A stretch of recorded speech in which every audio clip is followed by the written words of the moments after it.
तो बड़ी खबर दिल्ली ब्लास्ट केस से जुड़ी। लगातार हम आपको बता रहे हैं, नई दिल्ली स्टेशन पर अलर्ट पर पुलिस है, जहां ट्रेनों में भी तलाशी अभियान चलाया जा रहा है। स्टेशन परिसर और ट्रेनों में सर्च ऑपरेशन लगातार जारी है। दिल्ली के सभी स्टेशन पर सुरक्षा कर्मियों ने सघन चेकिंग अभियान चलाया है।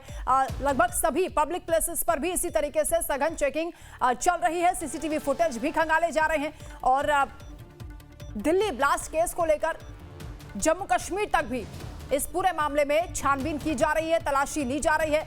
कई संदिग्धों को पकड़ा भी गया है, उनसे भी पूछताछ हो रही है और फरीदाबाद आतंकी मॉड्यूल से भी जोड़कर इस पूरे मामले को देखा जा रहा है। यूएपीए के तहत केस दर्ज हुआ है। रविंद्र श्रीवास्तव फोन लाइन पर हमारे साथ जुड़ रहे हैं जम्मू से। रविंद्र, इस पूरे मामले के जो तार हैं वो कहीं ना कहीं जुड़ते हुए नजर आ रहे हैं आतंकी मॉड्यूल से, जो बीते दिनों खुलासा हुआ है। इसके साथ ही जम्मू में किस तरीके से एहतियात बरती जा रही है, क्योंकि पूरी दिल्ली हाई अलर्ट पर है और लगातार यहां सघन चेकिंग अभियान चल रहा है। बिल्कुल, देखिए जम्मू कश्मीर भी हाई अलर्ट पे है। रास्ते ही पूंछ हो, जम्मू हो या फिर कटरा हो, कई इलाके ऐसे हैं जहां पर हाई अलर्ट कर दिया गया था। खासतौर पर जम्मू रेलवे स्टेशन, यहाँ बस स्टैंड का इलाका और रघुनाथ बाजार हो, हाईवे हो, यहाँ पर बॉर्डर पर, यहाँ तुरंत जो है हाई अलर्ट कर दिया गया था, ताकि अगर कोई घटना होती है तो उसको तुरंत रोका जा सके। क्योंकि जिस प्रकार से दिल्ली में ब्लास्ट हुआ है, इतना शक्तिशाली ब्लास्ट था कि कई लोगों के टसे उड़ गए। और यहाँ पर भी देखा जाए तो पूरी तरह से छापेमारी जो है वो की जा रही है। और जिस प्रकार से पुलवामा में इसके तार जुड़ रहे हैं, उमर और जो परिवार के लोग हैं उमर के, जो बताया जा रहा है कि गाड़ी वहां से खरीदी गई लास्ट, और वहां के परिवार का कहना है कि हमारे बच्चे कभी बाहर गए ही नहीं है। हालांकि गाड़ी जो है वो बताई जा रही है कि उमर और आदिल ने खरीदी थी, लेकिन कहीं ना कहीं ये परिवार अब दावा कर रहा है कि हमारे बच्चे जो है और फिलहाल कभी भी रियासत से बाहर रविंद्र, क्योंकि एक अहम जानकारी ये भी है कि तारिक को पकड़ा गया है, जो पुलवामा का रहने वाला है। उसने इस कार को खरीदा था। क्या उसके बारे में और जानकारी मिल पा रही है? देखिए, उससे तारिक से पूछताछ जो है वो की जा रही है। तारिक को रात को ही पकड़ लिया गया था और उससे लगातार पूछताछ की जा रही है कि ये गाड़ी जो है कहाँ से खरीदी थी, क्या है और क्या तार जो है वो जुड़ेंगे। लेकिन फिलहाल कहा जाए तो परिवार इसको लेकर पूरी तरह से डिनाई कर रहा है कि हमने कभी भी गाड़ी जो है 4 नंबर की नहीं खरीदी है, और ना ही हमारे बच्चे जो है, हमारे परिवार के जो लोग हैं, सदस्य जो है वो बाहर गए हैं। जी रविंद्र, क्योंकि बीते 15 दिन से ऑपरेशन चल रहा था जम्मू और हरियाणा पुलिस का, ये जॉइंट ऑपरेशन, जिसमें कई संदिग्धों को पकड़ा भी गया, 2 डॉक्टर्स भी पकड़े गए, उनके पास से विस्फोटक भी बरामद हुआ। क्या इनपुट्स मिले थे? इंटेलिजेंस सूत्र क्या बता रहे हैं जिसके बाद ये ऑपरेशन शुरू हुआ? देखिए, जिस प्रकार से ये पोस्टर लगाए गए थे आदिल की तरफ से, और उसके बाद उसके सीसीटीवी फुटेज में जब वो जैश मोहम्मद के पोस्टर लगा रहा था, उसके बाद उसके ऊपर कार्रवाई की गई, सहारनपुर से उसको पकड़ा गया।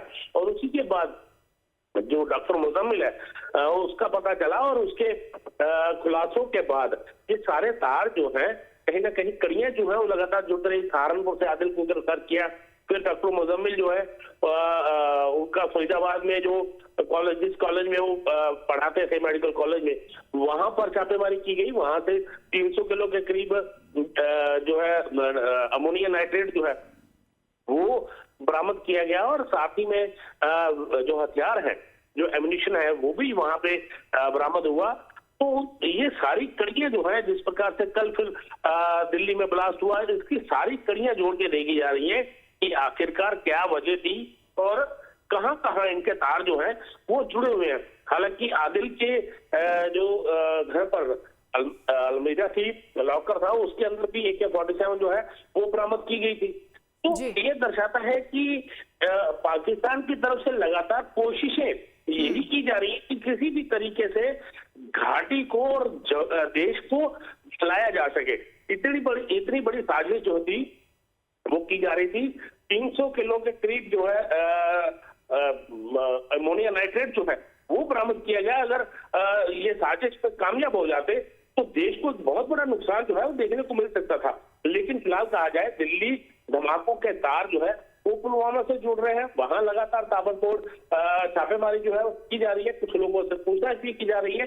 लेकिन देखा जाए तो इस समय कहीं न कहीं पूरे जम्मू कश्मीर से लेकर दिल्ली तक हर कोई हड़कंप में है और हर एक एजेंसी जो है वो इस समय सतर्कता बरत रही है। ठीक है रविंद्र, आप रहिए हमारे साथ। शालिनी भी लगातार जुड़ी हैं, मौका वारदात पर इस वक्त मौजूद हैं। शालिनी, ये बताएं कि ये जो जानकारी मिली है कि 3:18 पर ये गाड़ी पहुंच गई थी लाल किला, पार्किंग में गाड़ी खड़ी हुई थी, क्योंकि ये भी सूत्र बता रहे हैं कि करीब 3 घंटे तक जो ड्राइवर था गाड़ी में वो लगातार वहीं पर बैठा रहा, या तो वो किसी के निर्देश का इंतजार कर रहा था या फिर उसे कोई वक्त निर्धारित किया गया होगा कि उस वक्त आपको इस घटना को अंजाम देना है। क्या कुछ और इस मामले में जानकारी मिल पा रही है, क्या डिटेल्स आ रही हैं?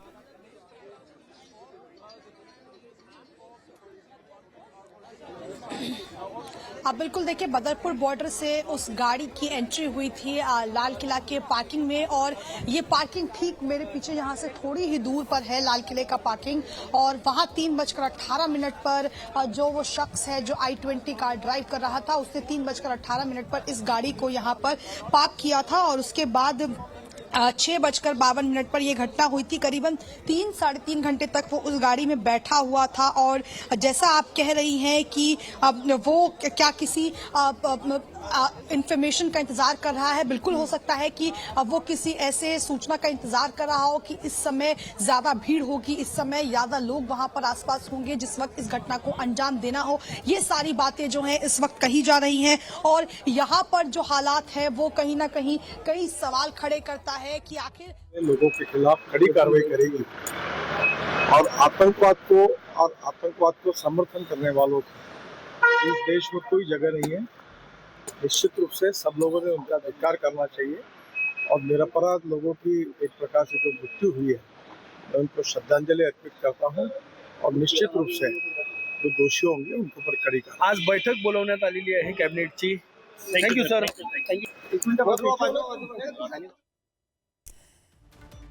तो ये बड़ी घटना है और इस पर दुख जताया जा रहा, पूरा देश झकझोर कर रख दिया है इस घटना ने। हमारे साथ शालिनी लगातार जुड़ी हैं। शालिनी, I-20 कार में तेज धमाका होता है, 9 लोगों की मौत हो जाती है, 10 से ज्यादा गाड़ियां मौके पर जल गई, 20 से ज्यादा घायल जो LNJP अस्पताल में भर्ती हैं। मौके पर अभी किस तरीके के सुराग दिखाई दे रहे हैं, इस घटना के और क्या निशान हैं, तस्वीरें आप दिखाएं।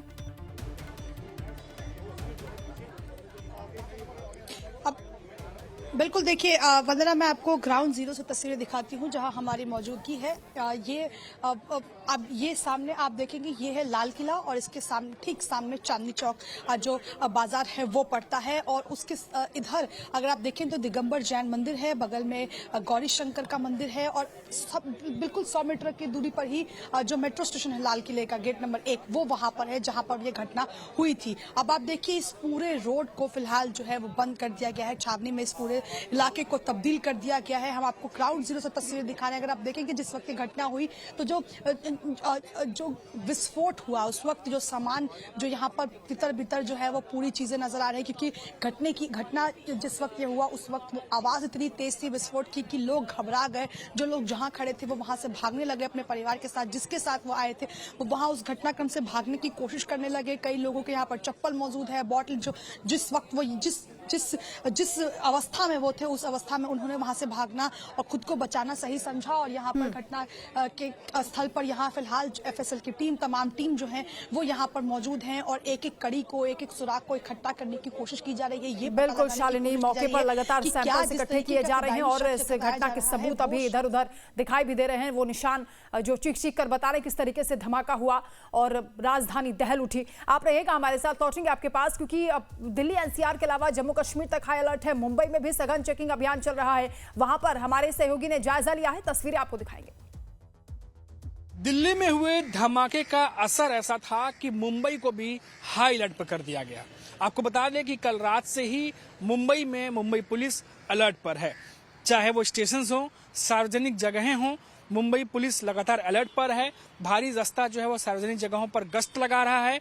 साथ ही साथ चाहे वो एंटी टेररिस्ट दल हो, चाहे फोर्स 1 हो, सभी को एक्टिवेट कर दिया गया है। इसके अलावा महाराष्ट्र के सीएम देवेंद्र फडणवीस भी लगातार मुंबई पुलिस के अधिकारियों से संपर्क में हैं, पल पल की जानकारी वो ले रहे हैं। आपको बता दें कि नवंबर दिसंबर का महीना ऐसा होता है जब क्रिसमस न्यू ईयर की तैयारियां शुरू की जाती हैं और ऐसे में मुंबई पुलिस पहले हमेशा हर साल जो है अलर्ट ही रहती है, लेकिन क्योंकि इस बार दिल्ली में जो धमाके हुए उसके बाद मुंबई पुलिस अब अलर्ट पर है। लेकिन क्योंकि जब भी ऐसी खबरें आती हैं तो मुंबईकर खासतौर से उनके जहन में वो 26/11 की घटना जो है वो जहन में आती है और पुलिस यहाँ पर लगातार कल रात से ही एक्टिव है। और जैसा मैंने आपको बताया कि हर एक पुलिस स्टेशन में जो एंटी टेररिस्ट दल है, फोर्स 1 है, जिस तरीके से उनको एक्टिव करने की खबर सामने आ रही है और कड़ी निगरानी जो है वो मुंबई के आसपास के तमाम इलाकों पर रखी जा रही है। कैमरामैन नयन जाधव के साथ मनीष कुमार सिंह, लाइव टाइम्स, मुंबई।